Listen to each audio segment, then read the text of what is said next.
Previous Condition by James Baldwin. Read by me because I want to, and I don't see it on the internet anywhere, actually.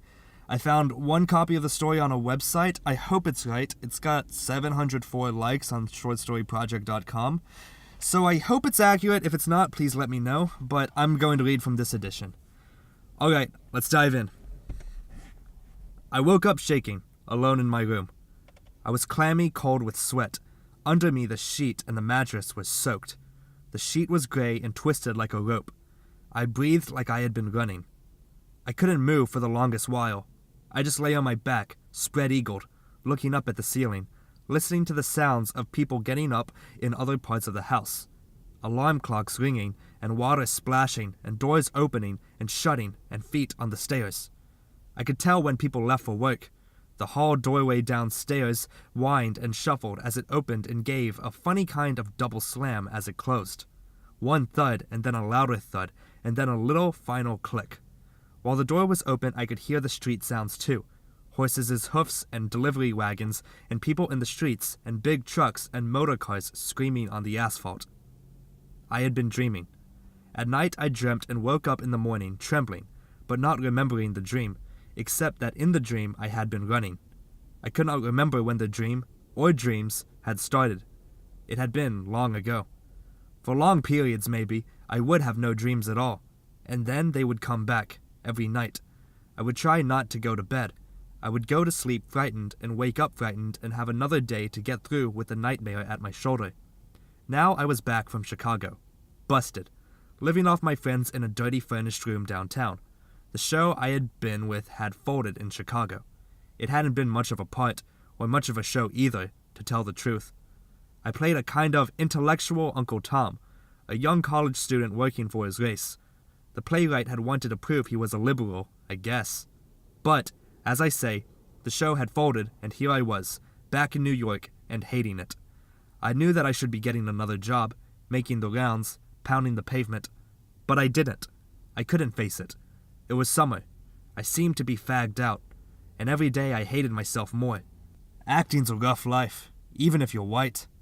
I'm not tall, and I'm not good looking, and I can't sing or dance, and I'm not white. So even at the best of times, I wasn't much in demand. The room I lived in was heavy-ceilinged, perfectly square, with walls the color of chipped dry blood. Jules Wiseman, a Jew boy, had got the room for me. It's a room to sleep in, he said, or maybe to die in, but God knows it wasn't meant to live in. Perhaps because the room was so hideous, it had a fantastic array of light fixtures, one on the ceiling, one on the left wall, two on the right wall, and a lamp on the table beside my bed. My bed was in front of the window through which nothing ever blew but dust. It was a furnished room, and they'd thrown enough stuff in it to furnish 3 rooms its size.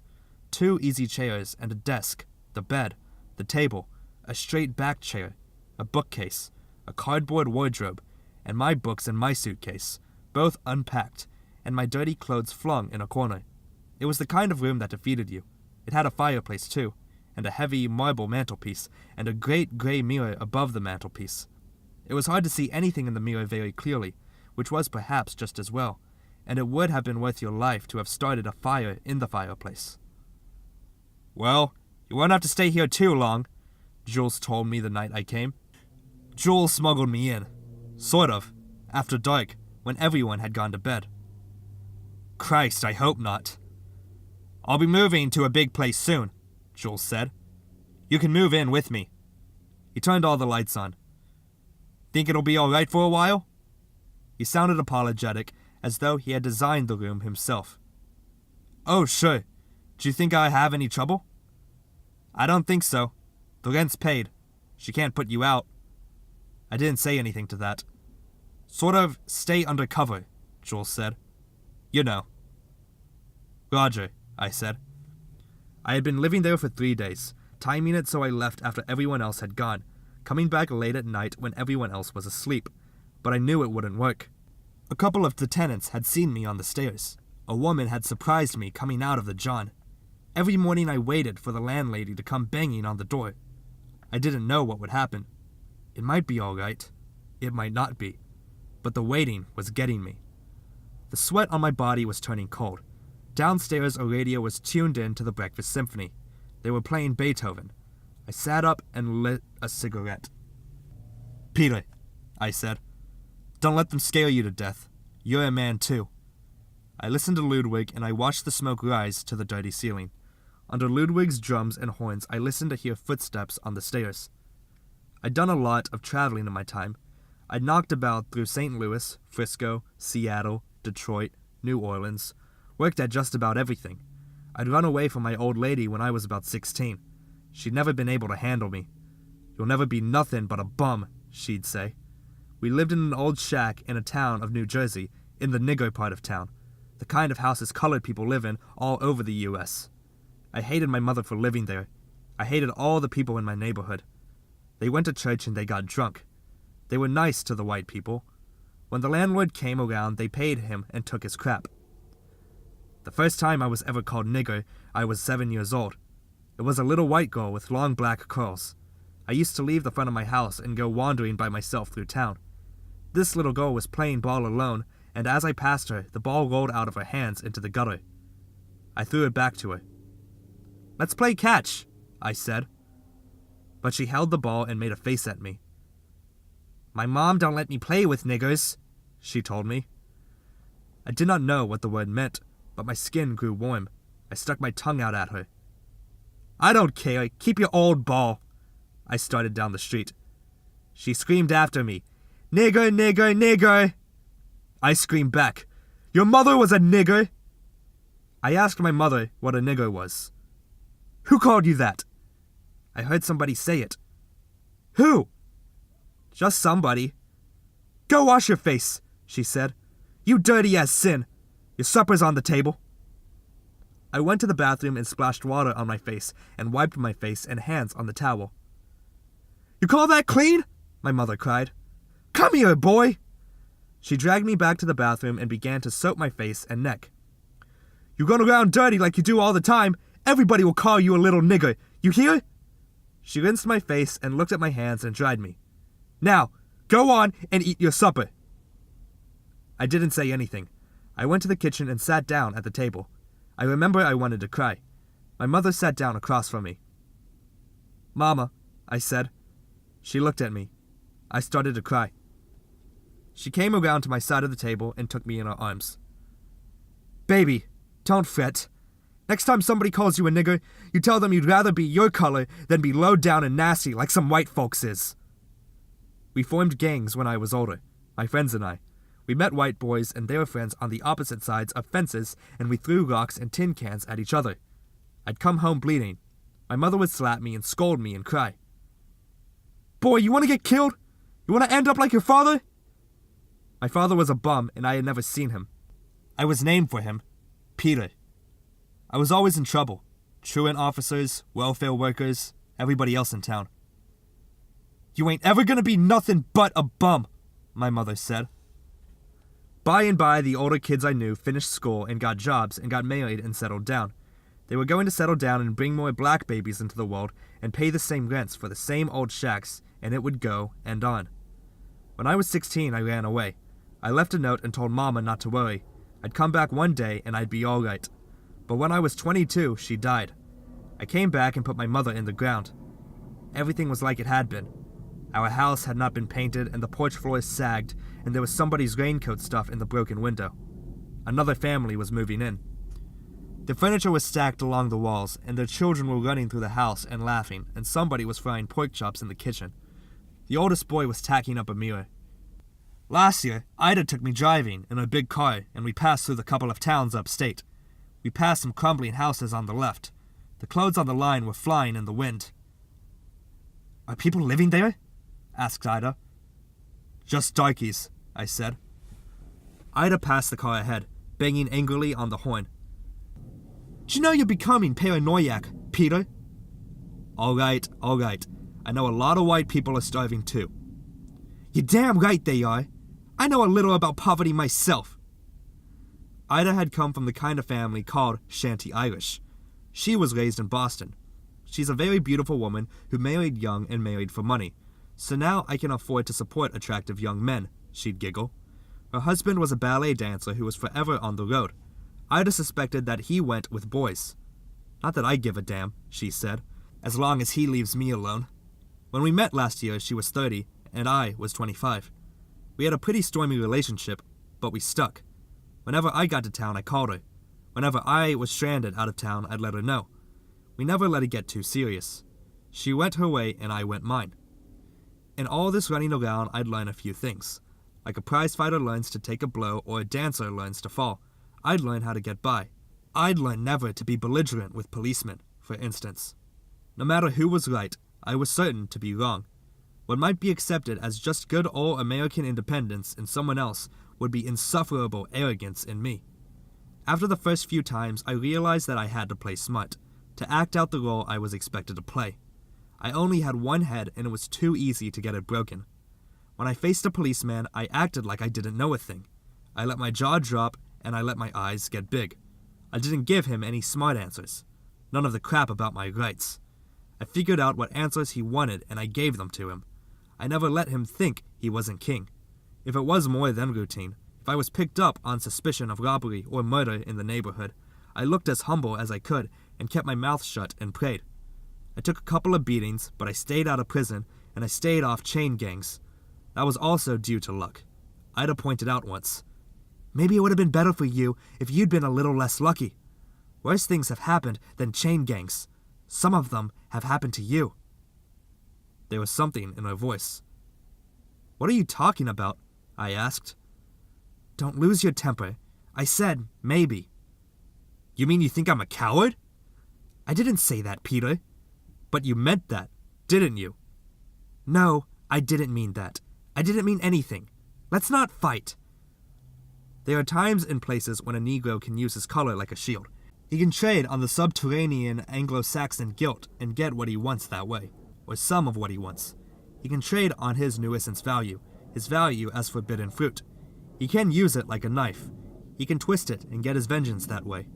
I knew these things long before I realized that I knew them, and in the beginning I used them, not knowing what I was doing.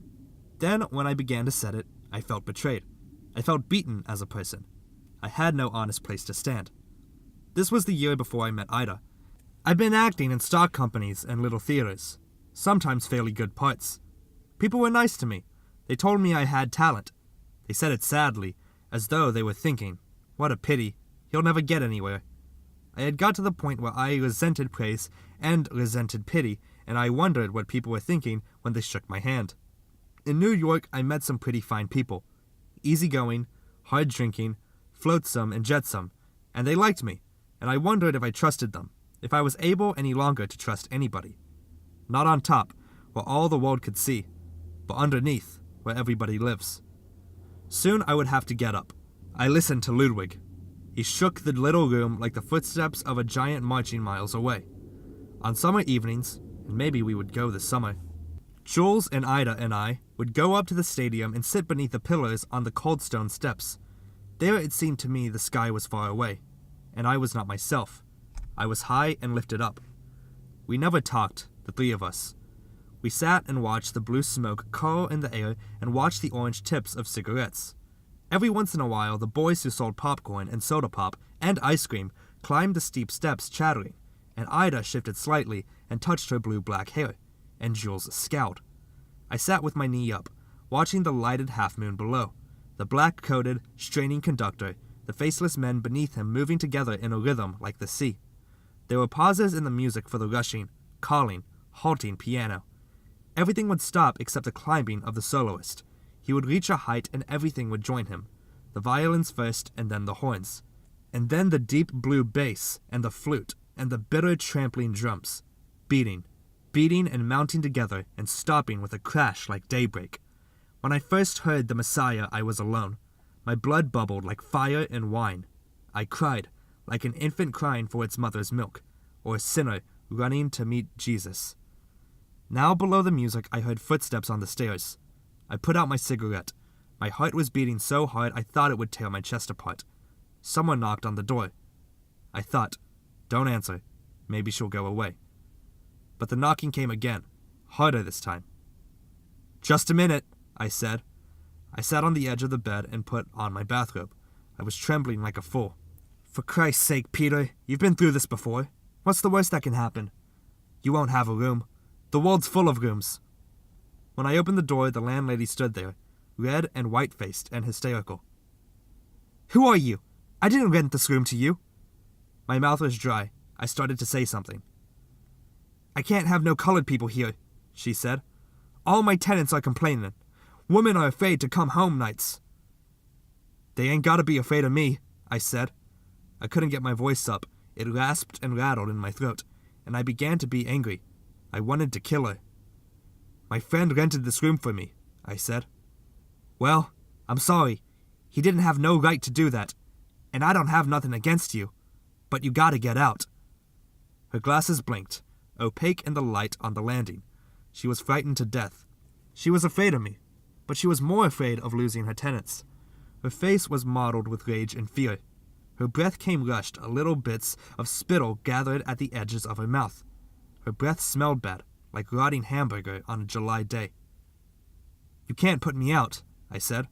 This room was rented in my name. I started to close the door as though the matter was finished.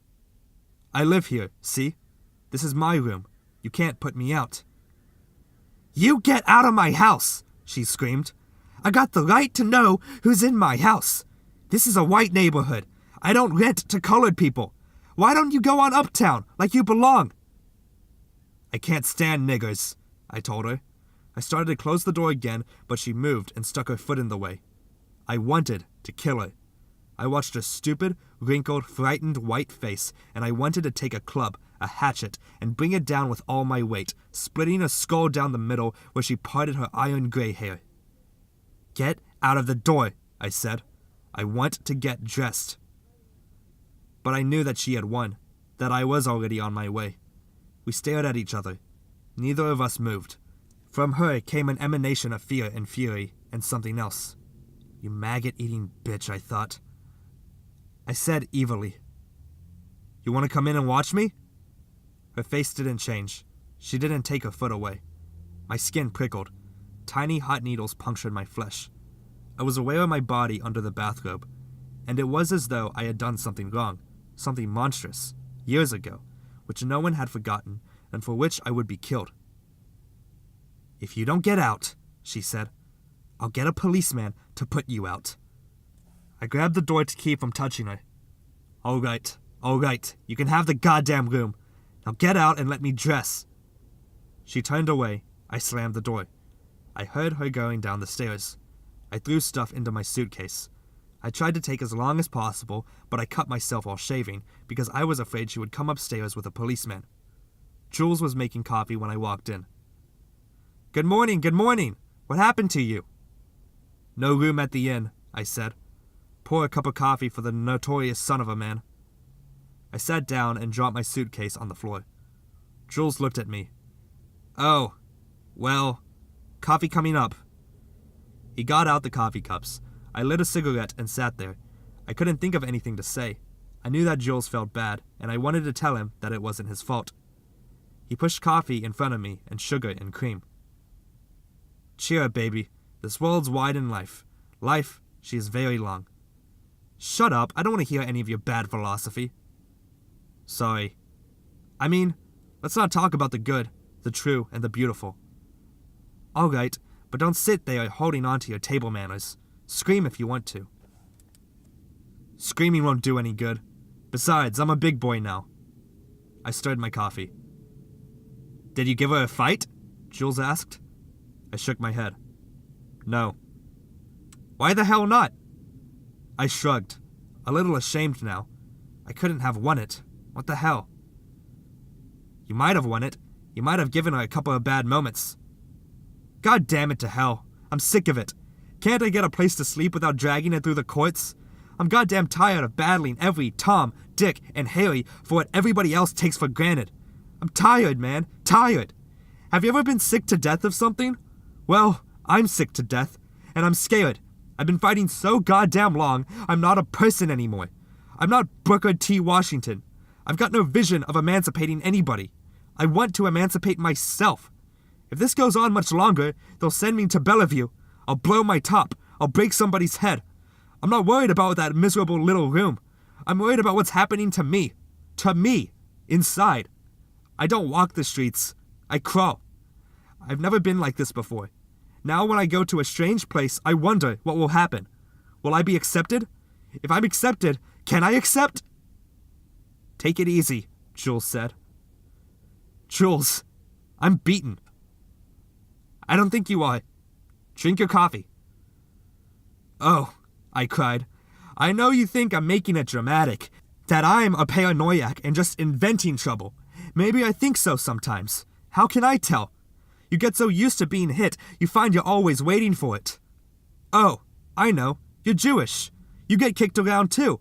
But you can walk into a bar and nobody knows you're Jewish. And if you go looking for a job, you'll get a better job than mine. How can I say what it feels like? I don't know. I know everybody's in trouble and nothing is easy. But how can I explain to you what it feels like to be black when I don't understand it and don't want to and spend all my time trying to forget it? I don't want to hate anybody, but now maybe I can't love anybody either. Are we friends? Can we be really friends? We're friends, Jules said. Don't worry about it, he scowled. If I wasn't Jewish, I ask you why you don't live in Harlem. I looked at him.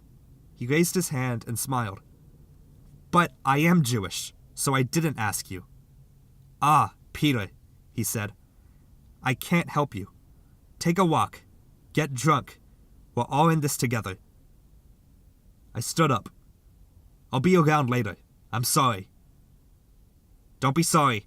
I'll leave my door open. Bunk here for a while. Thanks, I said.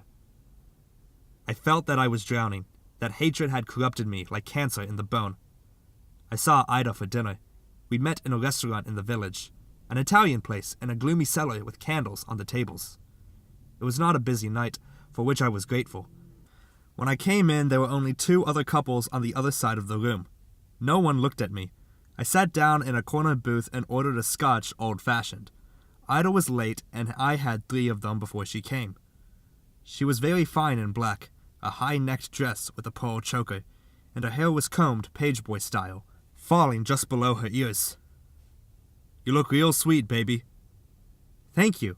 It took 15 extra minutes, but I hoped it would be worth it. It was worth it. What were you drinking? Oh, what are you drinking? Old fashions. She sniffed and looked at me. How many? I laughed. 3. Well, she said, I suppose you had to do something. The waiter came over. We decided on 1 Manhattan and 1 lasagna and 1 spaghetti with clam sauce and another old-fashioned for me. Did you have a constructive day, sweetheart? Find a job? Not today, I said. I lit her cigarette. Metro offered me a fortune to come to the coast and do the lead in Native Son, but I turned it down. Typecasting, you know. It's difficult to find a decent part. Well, if they don't come up with a decent offer soon, tell them you'll go back to Selznick. He'll find you a part with guts. The very idea of offering you Native Son. I wouldn't stand for it. You ain't gotta tell me. I told them if they didn't find me a decent script in 2 weeks, I was through. That's all. Now that's talking, Peter, my lad. The drinks came, and we sat in silence for a minute or 2. I finished half of my drink at a swallow and played with the toothpicks on the table.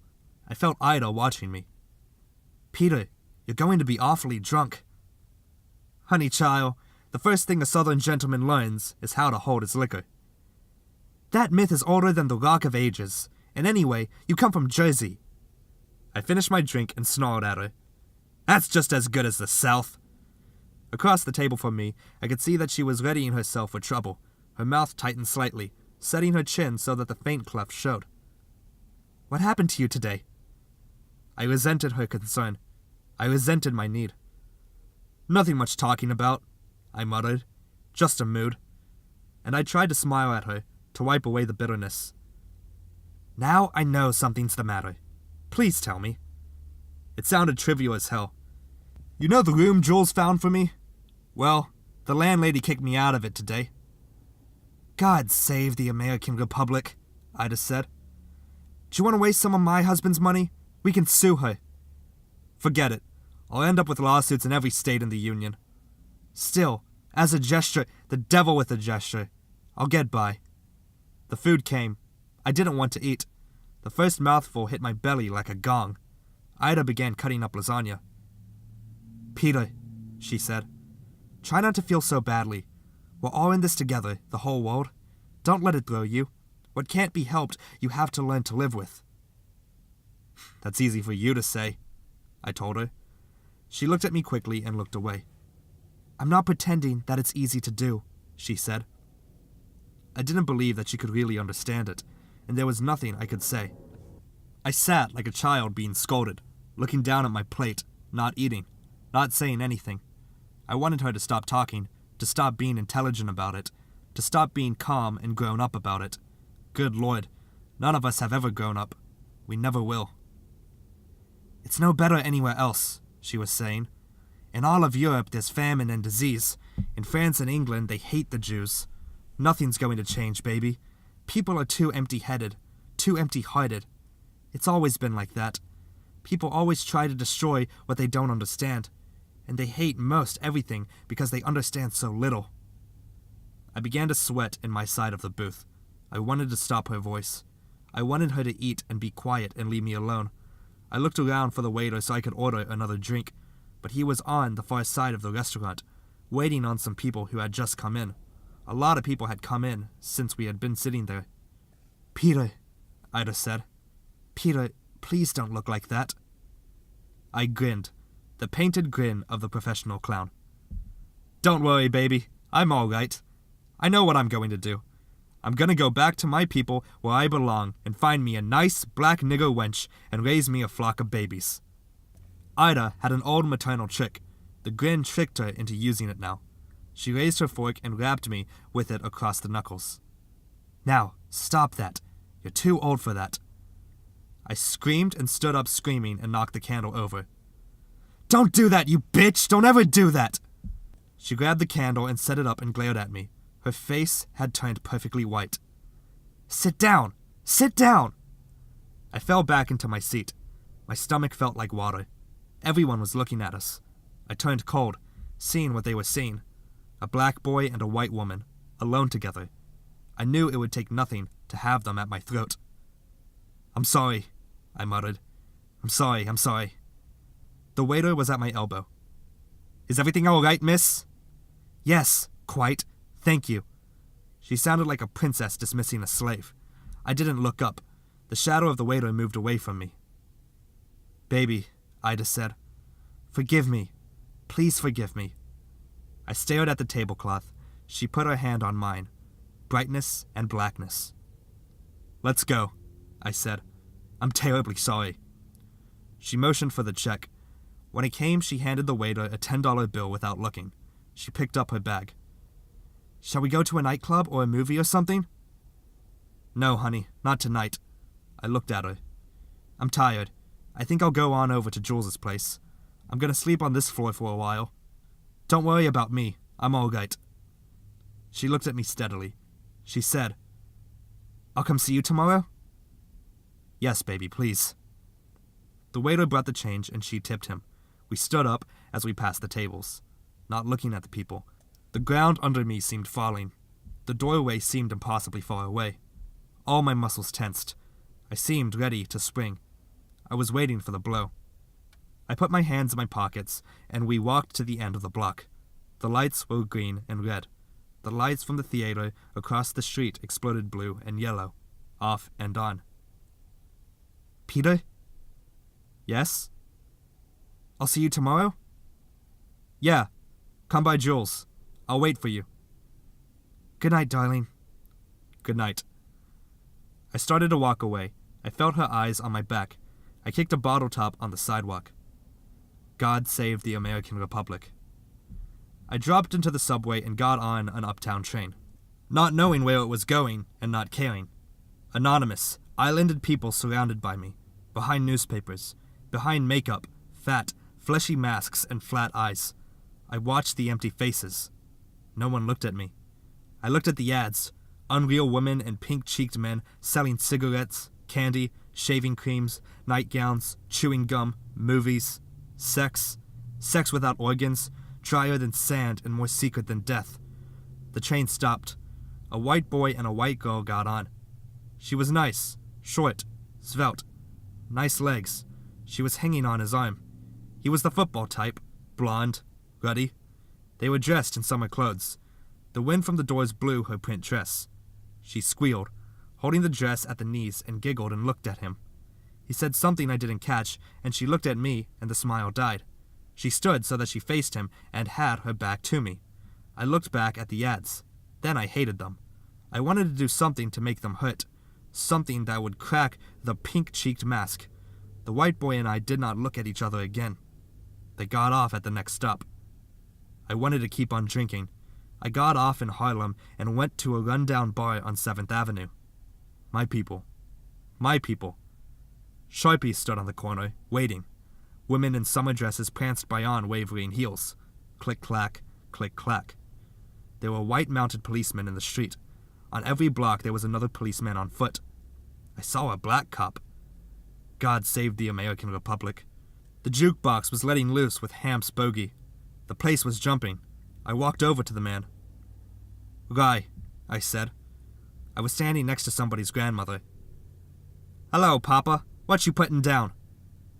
"Baby, you can't pick it up," I told her. My rye came and I drank. "Nigger," she said. "You must think you somebody." I didn't answer. She turned away, back to her beer, keeping time to the jukebox, her face sullen and heavy and aggrieved. I watched her out of the side of my eye. She had been good-looking once, pretty even, before she hit the bottle and started crawling into too many beds. She was flabby now. Flesh heaved all over in her thin dress. I wondered what she'd be like in bed. Then I realized that I was a little excited by her. I laughed and set my glass down.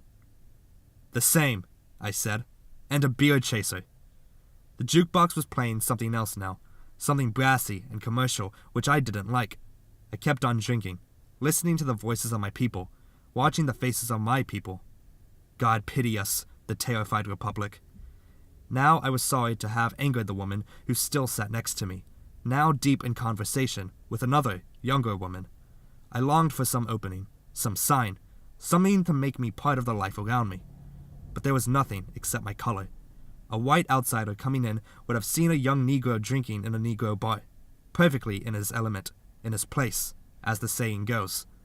But the people here knew differently, as I did. I didn't seem to have a place. So I kept on drinking by myself, saying to myself after each drink, "Now I'll go." But I was afraid. I didn't want to sleep on Jules's floor. I didn't want to go to sleep. I kept on drinking and listening to the jukebox.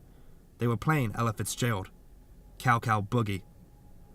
"Let me buy you a drink," I said to the woman.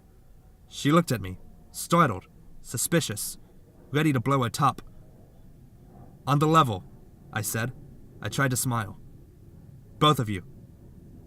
"I'll take a beer," the young one said. I was shaking like a baby. I finished my drink. "Fine," I said. I turned to the bar.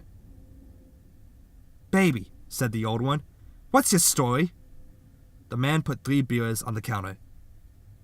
"I got no story, Ma," I said. End of Previous Condition by James Baldwin. This has been an audio recording by me. Be sure to like the video if you enjoyed the production. Feel free to comment whatever short stories or novels or any text you want me to read next. And feel free to subscribe if you want to be updated and posted on daily or weekly recordings. Man, this was an incredible short story. Alright guys, I'll see you later. I hope you have a good day. Love you guys. Bye.